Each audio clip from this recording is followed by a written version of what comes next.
Well, let's head over to River State, and we're joined on the program this evening by His Excellency, the Executive Governor of River State, Wike. It's good to have you on the program, Your Excellency. I know that you have spoken about the electoral bill and your expectations in the past, so let's take it from that point. Seeing the turn of events, listening to the President's media aid, what are your thoughts?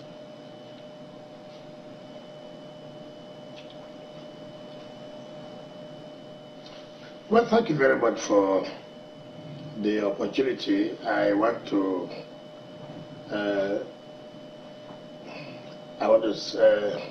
say what I said before, and that Nigerians will begin to understand more of the government in power.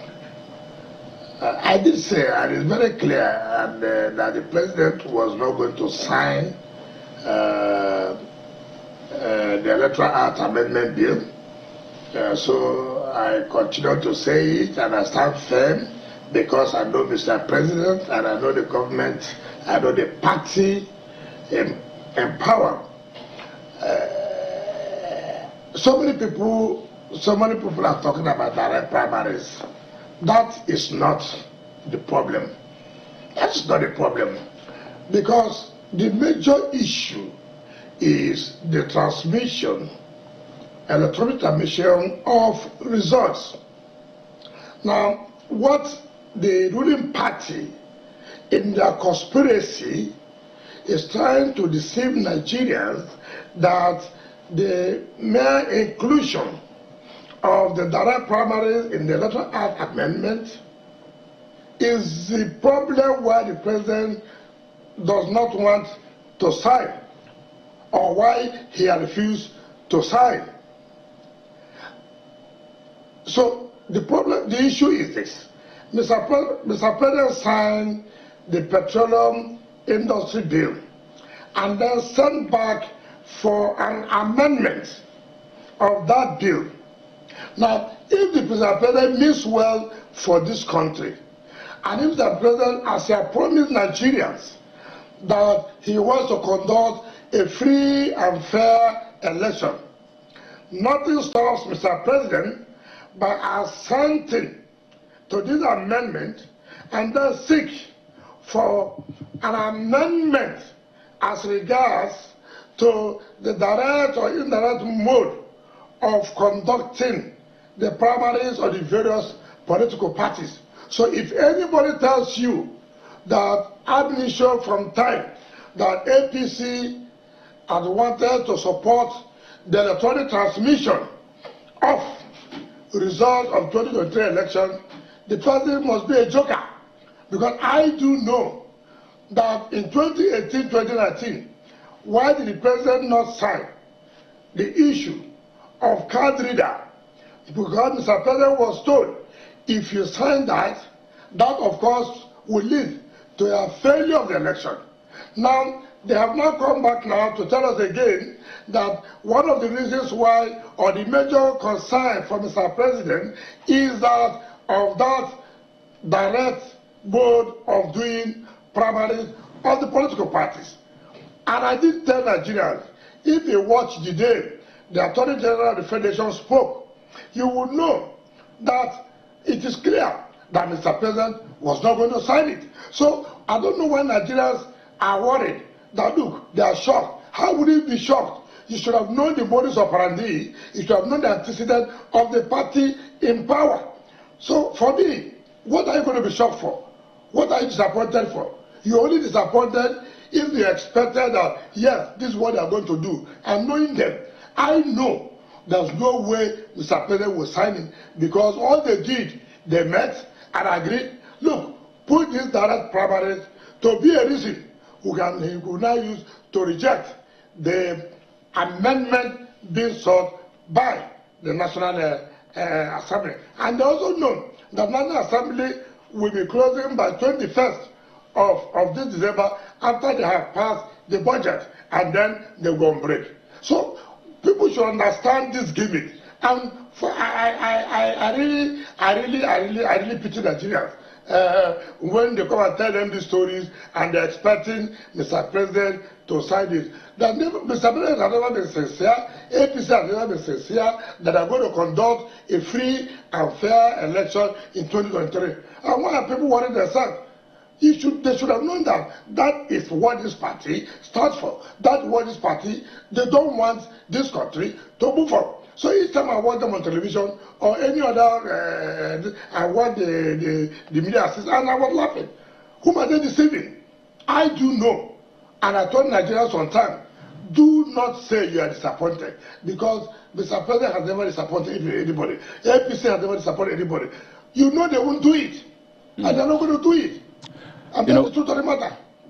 Well, being a lawyer yourself, Your Excellency, I'd like to get your interpretation of that section 58 sub 4, which speaks about how, bills should be dealt with when they are transmitted to the president. But first, you referenced the meeting, and you said that it was said during that meeting that, that clause should be, put into the electoral bill. When did this meeting happen? Between who? Can you, tell Nigerians?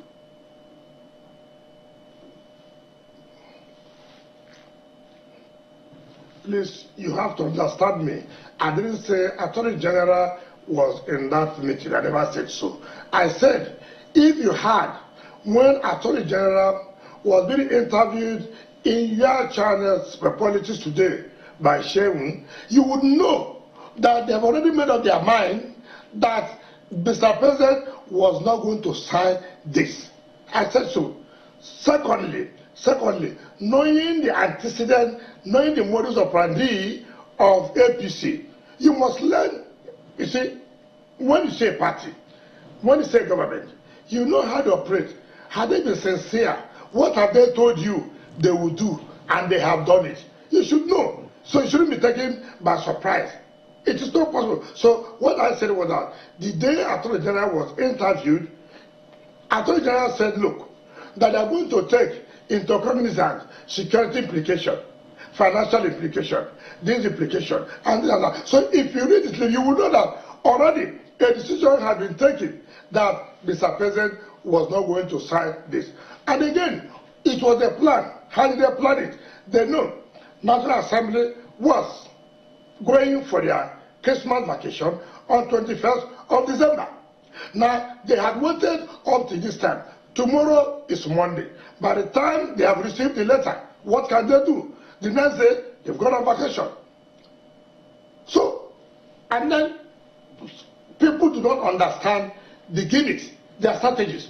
So, and when you talk about transmission, let me tell you, please, my brother, Nigerians, you must not be deceived further. You must not be fooled further. Enough is enough that you cannot understand the pattern, the strategy of this party in government today.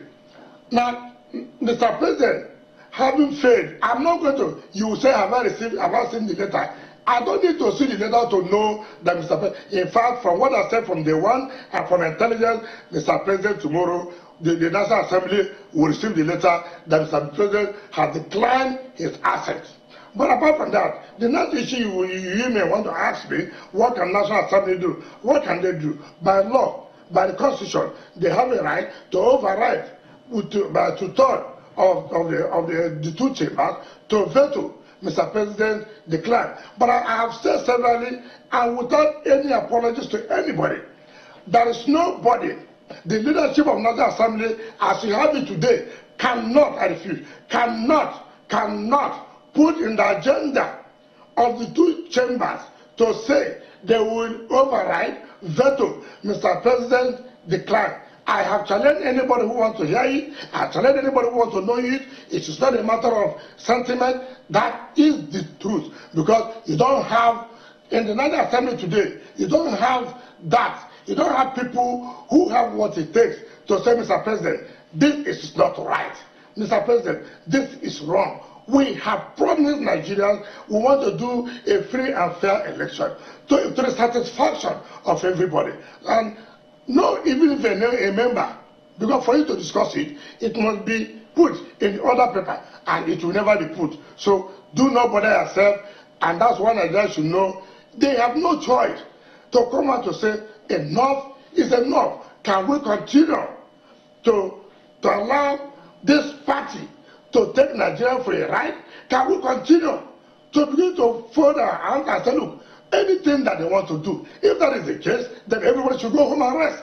But the point is that Nigeria should now say, look, this party, enough is enough. We can't continue with this. You can't continue to deceive us. You can't continue to tell us as if we are not there. This country belongs to everybody. I'm not speaking on behalf of the party. I'm speaking because as a person who believes in this country, as a person who loves democracy to thrive in this country, we should tell the party what you are doing is not for the interest of Nigeria. And that's the position. Whether we want to take it or not. That's the truth. We listened to the National Publicity Secretary of your party, Honorable Ologwagba, and for him, he even believes that the president assenting to this bill in this manner, with that provision of direct primary and all, will be counterproductive for the party as well. But you think that the president can assent to it and then make some form of amendment in the future. So for your party, is the PDP worried that with the current electoral law, it does not stand a chance in 2023? Is that the fear for your party?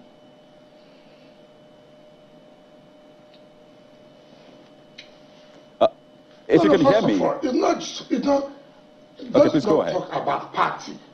Let's talk about. I'm hearing you. Okay, we're not talking about party. We're talking about what is good for Nigerians.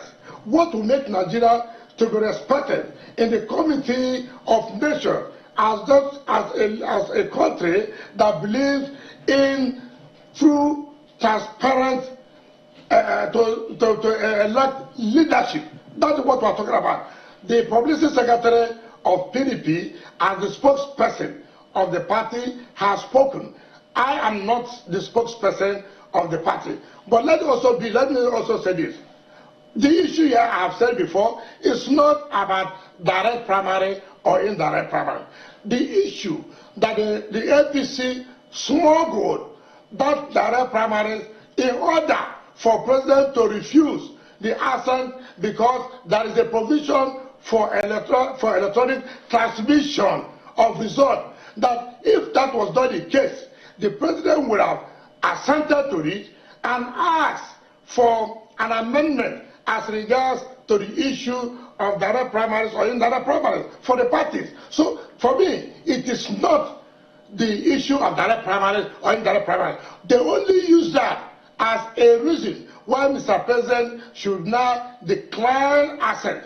And that's what we're saying. And if that is the case, then how do you now say that 2023 election will be transparent? How? It's not possible.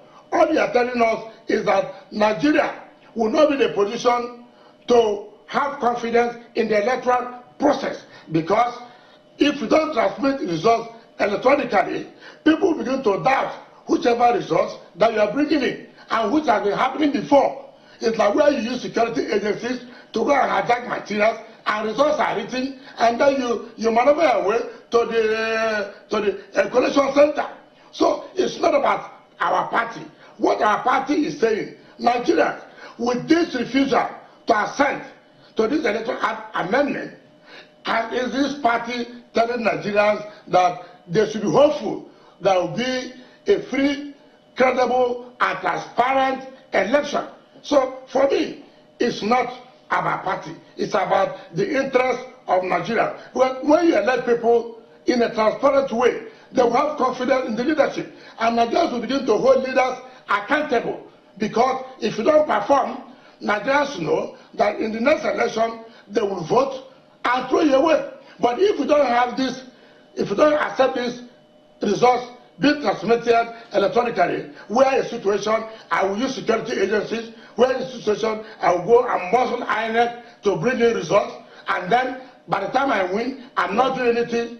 Nobody can talk to me. I will tell people, why are you talking to me? Do you know why? Do you know how I became a governor? I became a governor by using security agencies. I became a governor by using the INEC. But if it were a situation where people's vote will count.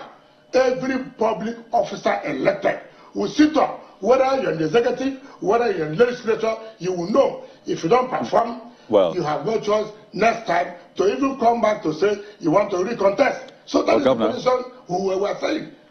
Well, Governor Wike, we're in our concluding moments on this. Clearly a big conversation, but let's see what we can do in about a minute as we wind down on this conversation. So, I mean, the president, speaking about 2023, has said he looks forward to that time when he can go back to his farm. And he said it time and again that, I mean, there are no plans for him moving forward. His aide has said that, well, he's made his decision, or maybe not, but that will be made known in the coming days. So, speaking about 2023, Governor Wike, I mean, we'll be going into this election. I mean, we don't know what will happen with this electoral law, but if it's not assented to, we'll be going into the 2023 election with a law that was amended by the PDP government. That's President Goodluck Jonathan in 2015. You recall that law. So essentially, it's not a law that is alien to the PDP, but overall, as we look forward, what should be the next line of action for Nigerians, for the National Assembly? My problem with us is that why do we talk about the law was amended under Jonathan's government? Assuming that is correct. If there was an amendment and then you are trying to improve on the electoral process, as at that time, the issue of card readers was not in the Constitution. The issue of transmitting results electronically was not there. And now they are saying, look, if we really want to have a free and fair and transparent election, there is the need to now include this in the Electoral Act.